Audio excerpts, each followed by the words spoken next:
Tai suprantu, kriterijai visi logiški, viskas yra gražiai sudėliota, bet man vis tiek neaišku, tai kaip galima sudėti buhalterį, kuris apskritai mano galva turėtų būti atskiroj pareigybių grupiai, nes jam lygiaverčių nebūna, su tuo teisininku, kuris yra nemažiau iškili asmenybė, bet nu jų darbas iš esmės skiriasi. A, jo, tai nediskutuosim apie kuri iškilesnė asmenybė yra teisininkas ar buhalteris, kuri reikšmingesnė pareigybė, bet ne, jeigu trumpai, tai galima sudurt, bet tai nebūtinai, kad taip ir atsitiks. Kiekvienu atveju bus, kiekviena įmonė vertins pagal save ir rezultatas gali būt toks pat, gali būt, kad toj pačioj grupėj, gali būt ne toj pačioj. Bet esmė yra ta, kad, na, tiek buhalteriui, tiek teisininkui iš principo yra reikalaujami, sakykim, tas tam tikrų praktinių gebėjimų lygis, kurį mes įvardinam kaip įgūdžiai, ane? Ir vienam, ir kitam yra labai svarbus praktiniai gebėjimai. Tai už tą patį kriterijų kaip įgūdžiai ir buhalteris ir teisininkas tikriausiai gautų tą patį balų skaičių, kad, nu, tas pats ir su reikalaujama kvalifikacija. Tiek teisininkui, tiek buhalteriui yra reikalingas tiek formalus išsilavinimas, tiek galbūt kažkokios specialios žinios gilinantis į tam tikras sritis. Tai vat, to, sakykim, kvalifikacijos kriterijus jis irgi iš principo būtų identiškas. Jeigu mes, na, sakykim, imam, kad įmonėje yra vienas buhalteris ir vienas teisininkas, vat, sakykim, visą tą frontą laiko buhalterį arba teisinį, tai tiek įgūdžiai, tiek kvalifikacija iš principo yra tos pačios.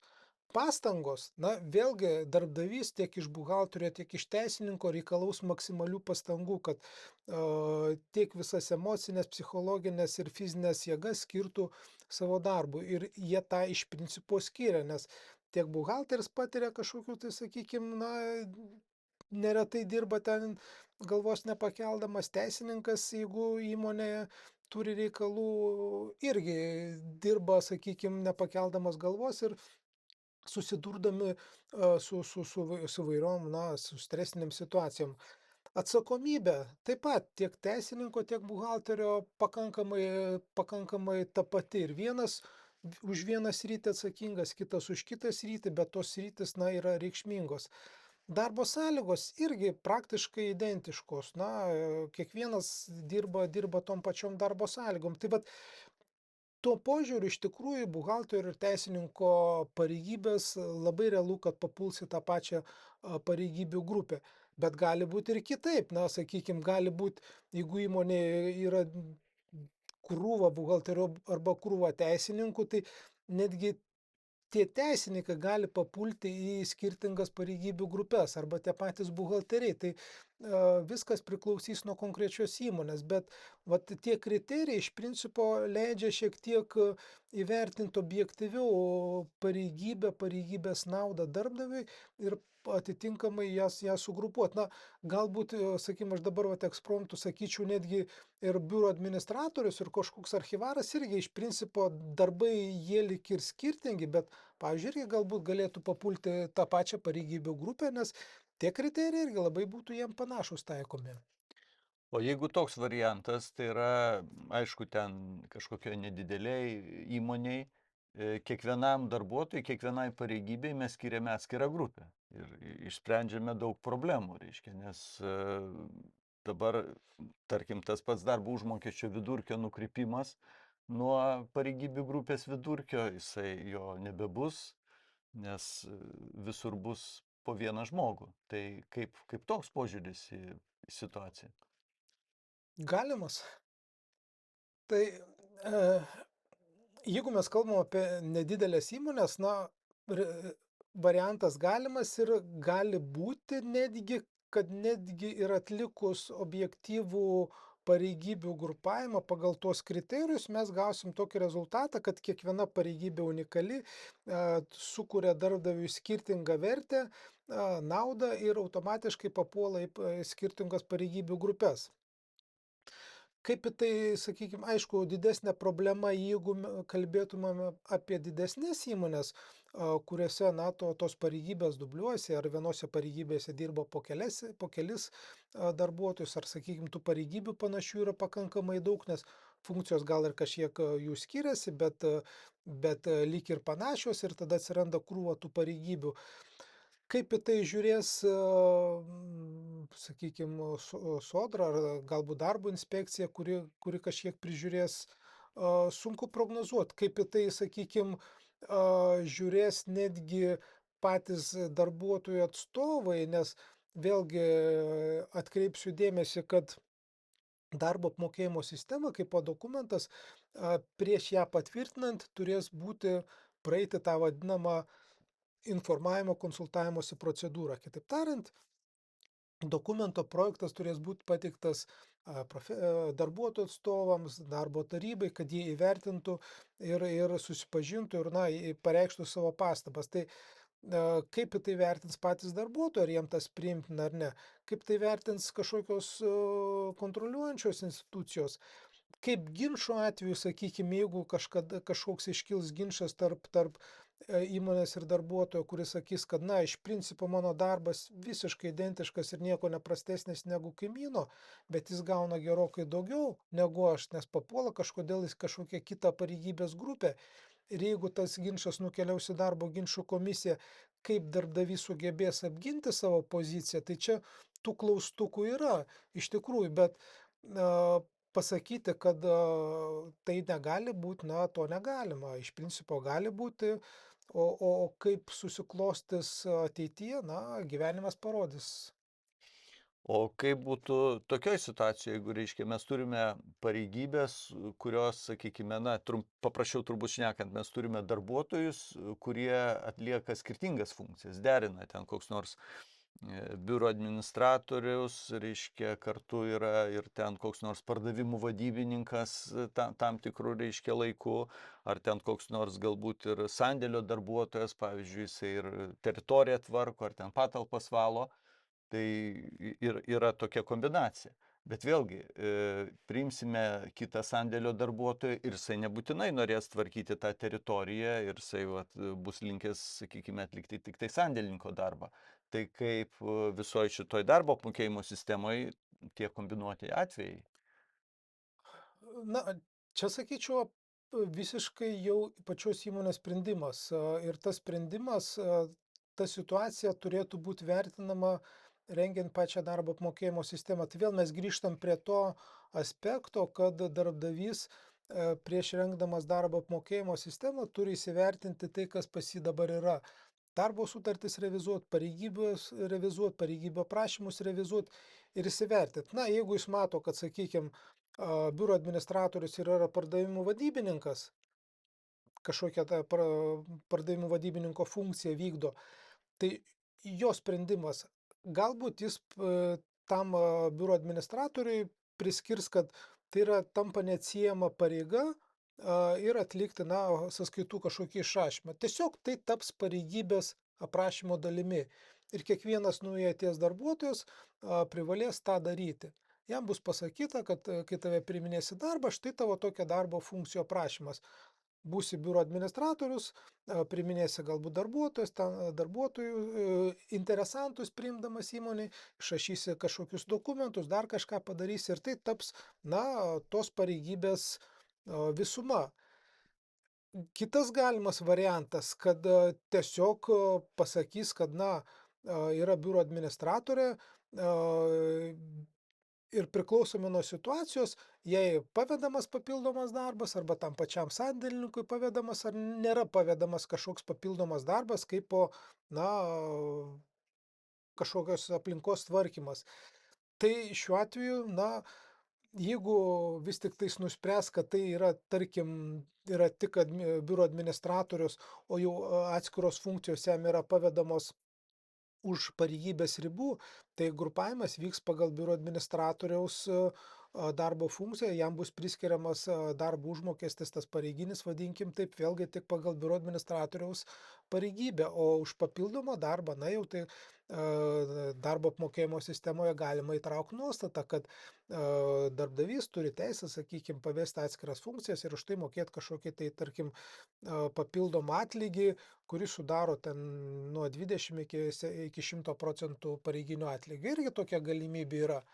Tai bet tas turės būti išspręsta, įvertinta ir priimt tokie sprendimai pagal faktą, ar tai mes darom tokią, sakykim, pareigybę su dubliuotomis funkcijomis, ar vis tiktais yra pareigybė su savo konkrečiom funkcijom ir jau papildomai mes jam, na, duodam atskiras užduotis, už kurias jam atitinkamai apmokam. Tai aš sakyčiau, matyt tokie variantai įmonei būtų. Bet jeigu atskiros užduotis už papildomą apmokėjimą, tai ir darbo sutartyje turės Be būti abejo, aptartas be darbo abejo, apmokėjimas. tas turės būt aptarta ir atspindėta.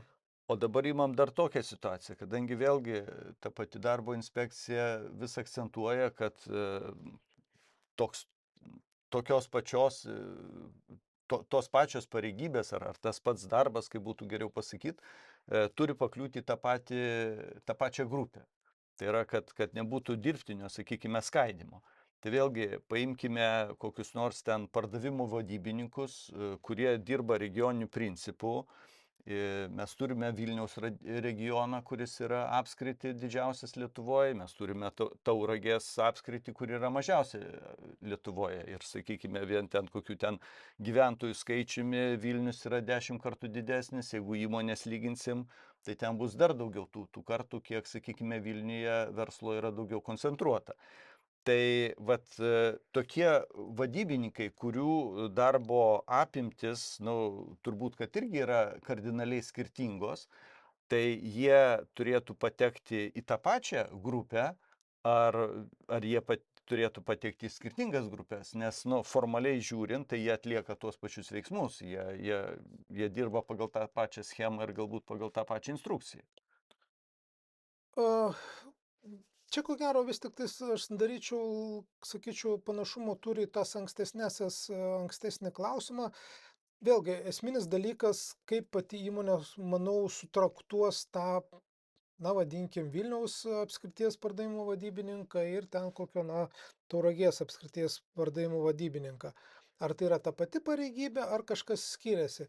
Ar mes visiškai funkcinę prasme padarom vienodai juos, ar vis tiktais yra kažkokios funkcijos skiriasi?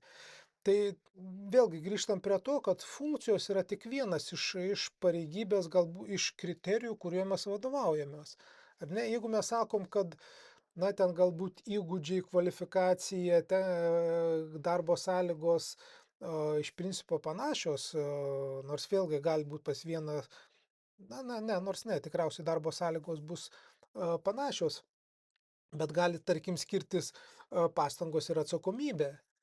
Tai pas vieną galbūt Vilniaus apskrities, tarkim, pardavimų vadybininką ten pastangos, kad atlikt tą darbą yra gerokai didesnės įdedamos negu kuris aptarnauja ten, sakykim, 100 klientų per dieną ar ten 50, negu Tauragės apskrities pardavimų vadybininkas, kuris aptarnauja 5.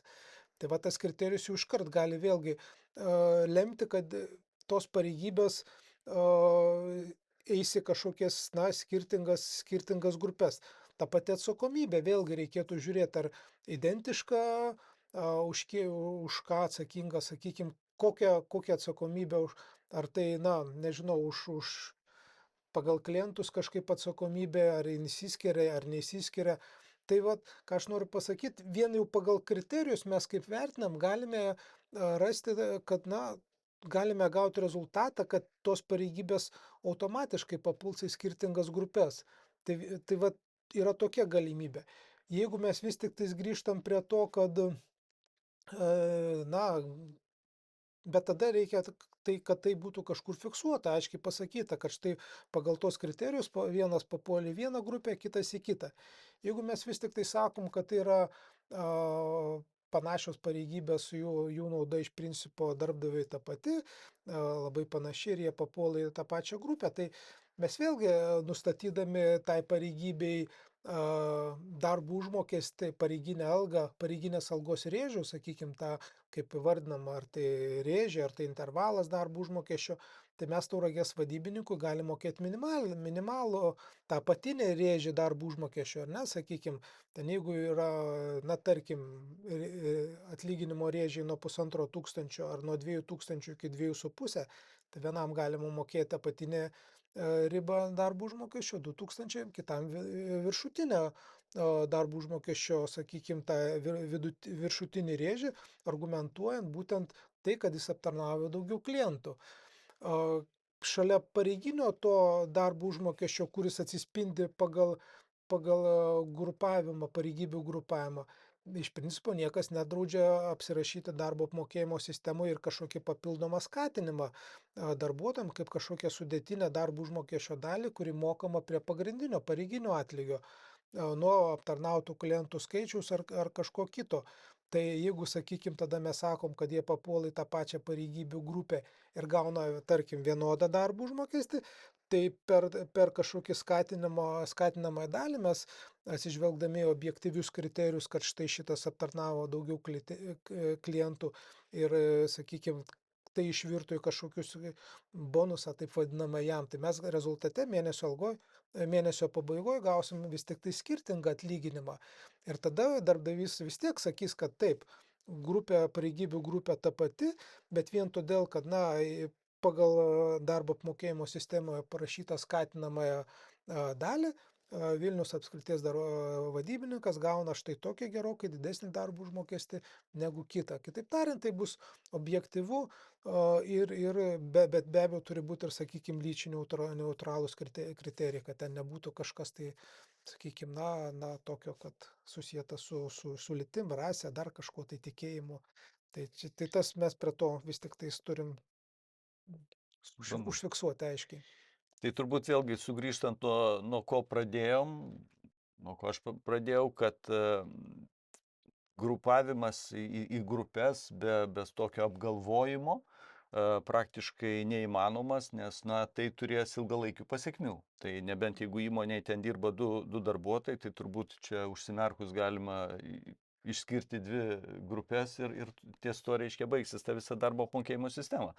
Bet jeigu tai yra bent kiek didesnė įmonė, tai tas toks lengvabūdiškas suskirstimas vėlgi vėliau gali baigtis ginčais ir tas įrodinėjimas, jeigu darbuotojai bus sugrupuoti, visiškai, kaip sakyt, nepagalvojus nei apie argumentus, nei apie apskritai, reiškia, kažkokius principus, tai natūralu, kad tas ginčas taps, dideliu galvos skausmu ir galbūt nemaža finansinė našta įmonei. Tikrai taip, negaliu paneigti.